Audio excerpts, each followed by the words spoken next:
Now, if you're excited about Anthem but are concerned about who's going to have the prettiest javelin on the block... But what would I wear? Oh. Ah. That's it, I'm not going. I want you to fear not, because in this video we're going to be taking a deep dive into how Anthem's customization system works. There's a lot to this system and it looks like it's really flushed out. Really happy that BioWare have gone down this route and are allowing players to really customize and make their javelins feel like their own. There was a developer stream not too long ago where they highlighted all of the customization options available for your javelin, and I'm going to summarize those now so you don't have to sit through a 40-minute long video. The best thing to do right off the bat is to clear up that there are two stages of armor. There's power and vanity. Now, power basically relates to everything that gives you abilities, everything that increases your stats. Then the other side of it is vanity. Now, this is purely cosmetics and is purely about what your javelin is going to look like. It does not affect your performance in any way.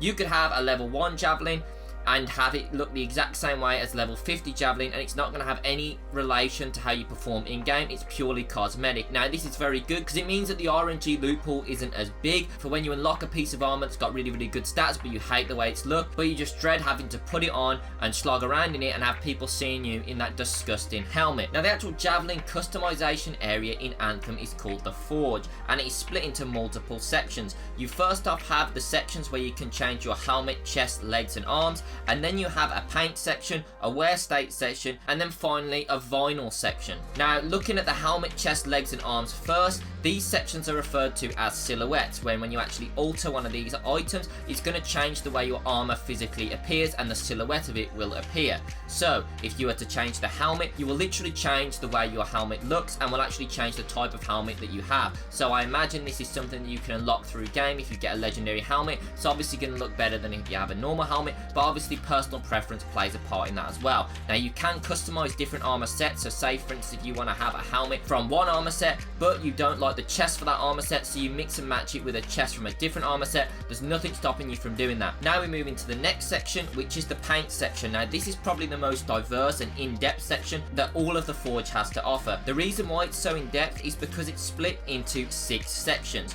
You have the primary hard color, the secondary hard color, and also the Terra hard color. And then you have the primary soft color, the secondary soft, and then the Terra soft. Now, what this means is primary hard, secondary hard, and Terra hard are all of the pieces of your armor that are meant to be made out of hard fabrics, like the actual outside of shell. And then the soft fab are the bits on the underside of the actual armor that you'll see peeking through. So the secondary will usually be the secondary colors, and the primary, if you were to make black the primary and white the secondary, more of the armor would be black, because the primary armor is going to fill up a larger percentage of the javelin's total frame. Now, something really awesome about this actual customization route is you don't just have the ability to change the colors, but you also have the ability to change the materials. So on your primary hard, you still can have that material made out of, say for instance, a soft fabric, and it's going to look soft in game. It's going to look almost like a wool, and that will reflect in the way you're moving around the world. You will actually see if you hit a piece of light, if you're wearing something shiny, it will refract off and reflect off,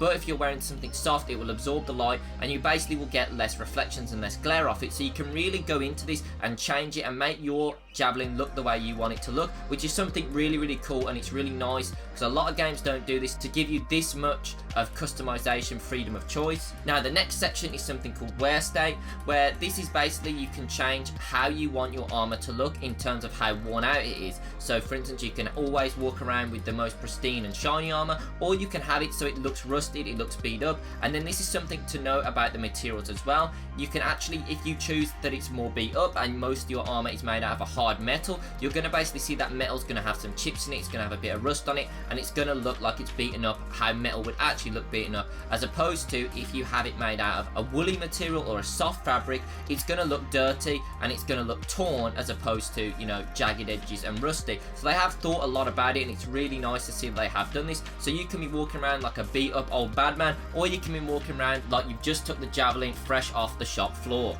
And then finally you have the vinyls. Now what these are, these actual custom paint jobs done by artists that you can apply to your Javelin. Now a misconception here is that you can't actually change other bits of the vinyl. So for instance, if the vinyl is on the arms, you can't actually change the way that the arms look. You can't change the colour scheme of the vinyl on the arms, that is final. But you can still alter the other colours on your Javelin. So if the vinyl just affects the arms, yes, you can still change the colours on your chest, your head and your legs in order to make it match the vinyl on the arms. So don't feel like you can't customize with the vinyls to make it look cool on your Javelin. You still can, but you just can't alter it on the pieces that the vinyl is actually stuck to. And now you're probably going to unlock a lot of these vinyls as you go through playing through the game, and that's something really cool, gives you something to strive towards, and also means that if you have a really cool vinyl and someone sees you in it, they're usually going to know how you've got it, and if it's something really difficult, you're just going to look like a little bit of a bad boy, aren't you? But overall, really impressive customization. The Forge looks to be a real pillar in the actual arsenal of Anthem's game, and I'm really excited to see what creations people come up with, and I'm really looking forward to making myself look like the one and only Tony Stark, Iron Man, and be walking around like an absolute boss. But